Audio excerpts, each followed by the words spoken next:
Salut à tous, un petit point météo relatif à l'activité cyclonique de cette saison 2025. Nouveau jour et nouvelle carte du bassin Atlantique Nord qui ne comporte plus que deux surveillances activées par le National Hurricane Center. Localisé à un peu plus de 1000 km des Petites Antilles, Gabrielle possédait à 11 heures des vents soufflant à 80 km/h et une pression estimée à 1004 hectopascales, permettant très généreusement à ce système de maintenir son statut de tempête tropicale, et cela malgré les apparences. Ce phénomène subit en effet encore les foudres de l'air sec et des vents défavorables en altitude, mentionnés dans le bulletin d'hier, et était méconnaissable sur les images satellites du jour. Cependant, le NHC maintenait encore cet après-midi la prévision voyant un renforcement de ce système en ouragan une fois qu'il sera sorti de cet environnement atmosphérique hostile. Heureusement, Gabrielle ne devrait normalement impacter aucun territoire sous sa forme tropicale. Nous concernant, cette tempête passant finalement assez loin de nos îles, elle ne devrait surtout générer qu'une panne d'alizé, déjà en cours d'installation en ce jeudi 18 septembre. C'est donc un temps chaud et peu ventilé qui est attendu, en principe au moins jusqu'à samedi inclus.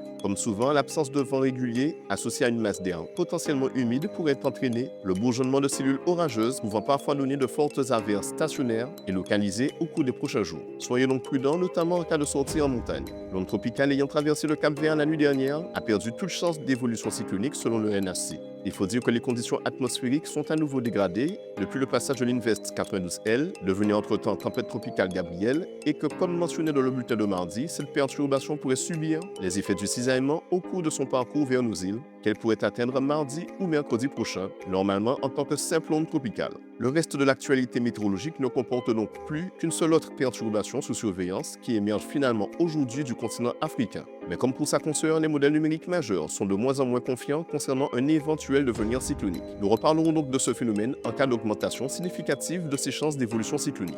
Car en attendant, c'est tout pour aujourd'hui. Excellente soirée à vous et à bientôt.